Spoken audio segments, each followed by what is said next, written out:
What's going on, my creative collective? Welcome to lesson number 57 for A Course in Creativity, inspired by lesson 57 from the workbook. And this for A Course in Creativity is mental fossil records. So this lesson, this week I learned something very fascinating from this book. And I thought about it relative to this, the course and the review for this particular lesson. Now, what I learned was that fossils are, we know them to be sort of a sedimentary collapse in the geologic record or fossil record, what have you. It tells the story of life at that time.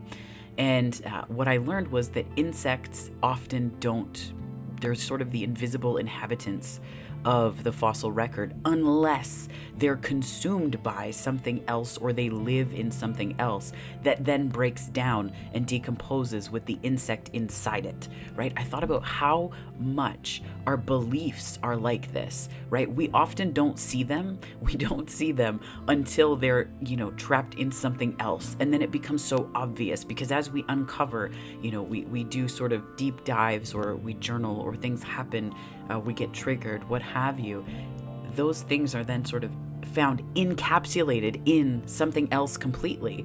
And I thought this is so true of, working through things at a deeper level. This, you could call this shadow work if you want, but I thought about this in terms of how we form beliefs in those moments, how we form beliefs and they kind of tuck themselves away, specifically if they're ones that speak to something that disempowers you, especially if they're ones that don't empower you where you are and allow you to grow and expand and do so many wonderful things and to shine. I thought about this relative to these set of lessons. We are not the victims of the world that we see. We invented the world that we see. So if the world is a harsh place, is it harsh because it is harsh, or is it harsh because of our focus on specific things within that world that we've made that disempower us more than we empower ourselves by choosing to focus in a specific way on what we can do, what is possible? Are there things that are going to be hard? Absolutely.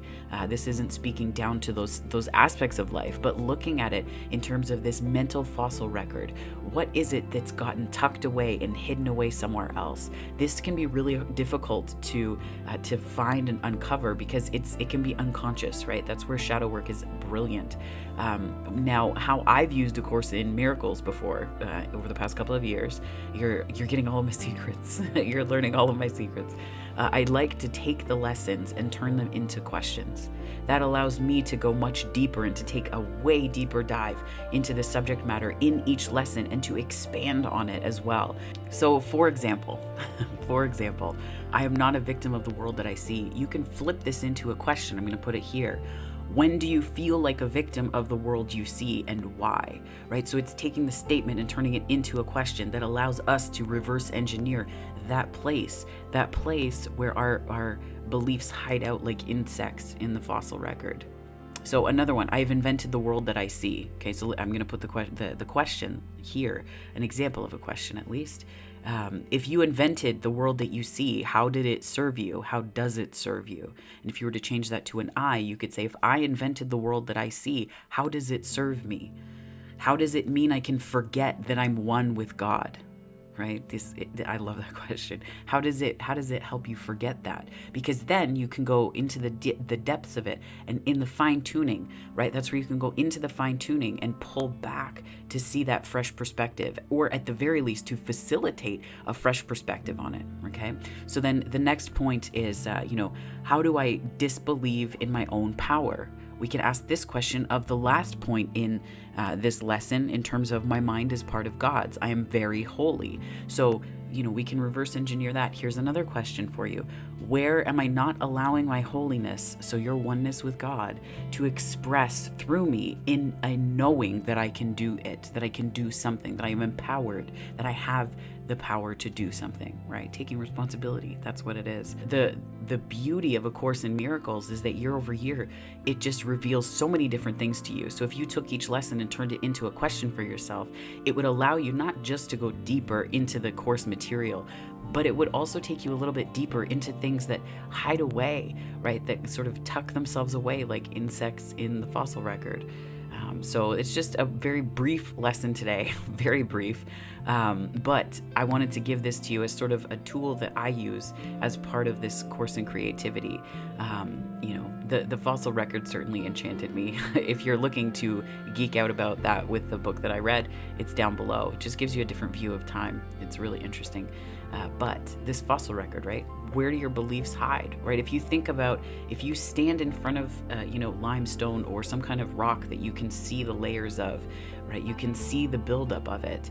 You think your whole life amounts to this one line in a stone. Our existence right now will amount to a line on a rock one day. And so all of the meaning that we're making of this moment of this life, it comes down to what do you want to remember in the ether? What kind of life do you want to live? So this lesson is kind of how we can take what might have disconnected us at one time and turn it into a heart-centered sightseeing tour back to our strength and back to ourselves.